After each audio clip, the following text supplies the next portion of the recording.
Ibu pencinta catur di mana saja Anda berada, Gen Unasumus. Pada part 17 ini kita akan membahas pembukaan Karokan Parian Panop Botwinik. Pada part sebelumnya sudah kita bahas, yaitu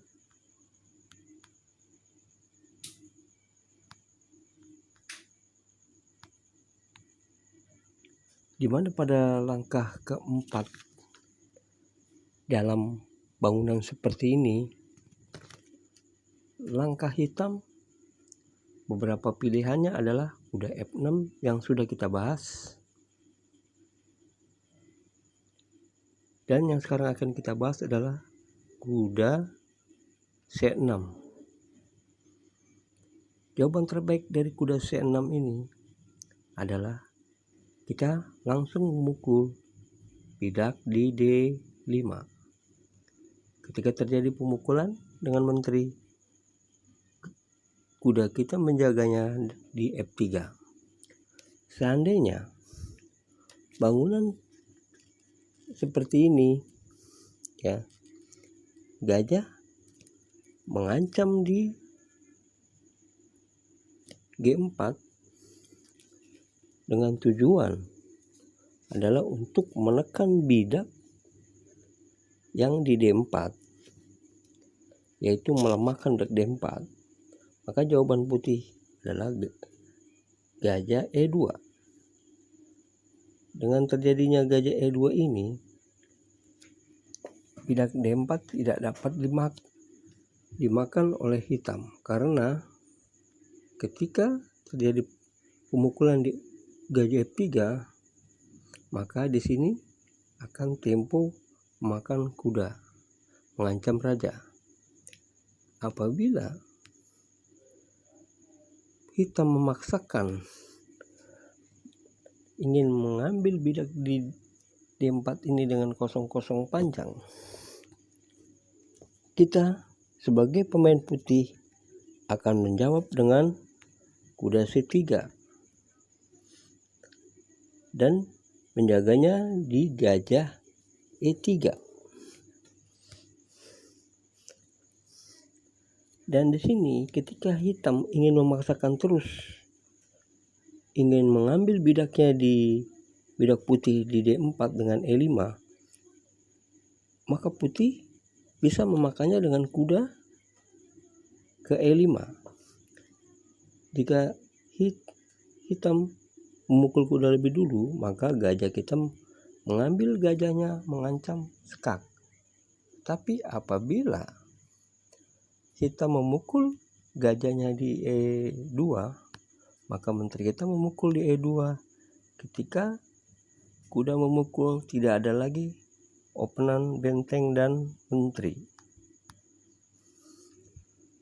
Nah, di sini hitam mencoba untuk mengambil satu bidak, maka kita langsung mengamankan raja dan benteng langsung aktif mengancam di C3. Ketika benteng sudah di C3, di sini ada ancaman untuk benteng ke A3. Tentunya langkah hitam adalah untuk mengamankan menterinya agar tidak terancam oleh benteng dan dia menempatkannya di posisi yang aman, yaitu menteri di D5.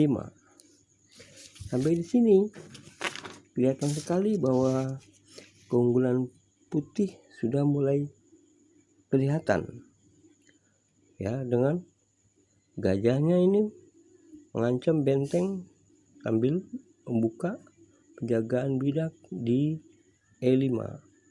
Ketika benteng mengancam di E5 ini, maka benteng F kita mengancam menteri di D1 sambil mengancam mat di D8. Ketika menterinya mengamankan posisinya, di sinilah kita sebagai pemain putih menekan dari pihak hitam, mempersempit dari langkah-langkah yang ingin langsung membunuh pada posisi raja yang lemah. Seandainya hitam mencoba dengan mengeluarkan kudanya, maka di sini akan dengan mudahnya putih mengancam mat sambil mengambil satu perwira. Tetapi di sini seandainya dia mengancam dengan bidak pinggir, maka menteri C5 ini akan menciptakan mengancam di C7 dan atau gajah di E3. Seandainya dia memaksa dengan kuda ke E7 agar kudanya bisa ditempatkan di C8. Nah, di sini kita dengan mudahnya mengancam raja dan langsung mengambil satu perwira.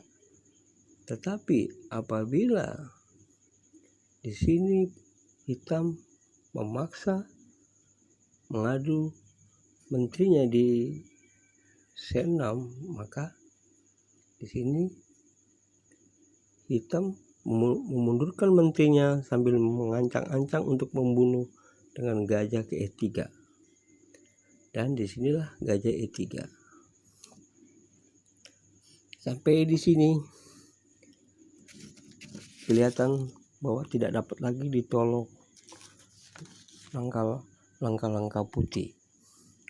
Oke, sampai di sini dulu pembahasan kita. Pada prinsipnya teori catur adalah untuk menuntun pemain catur untuk menciptakan posisi yang selalu unggul. Sampai jumpa.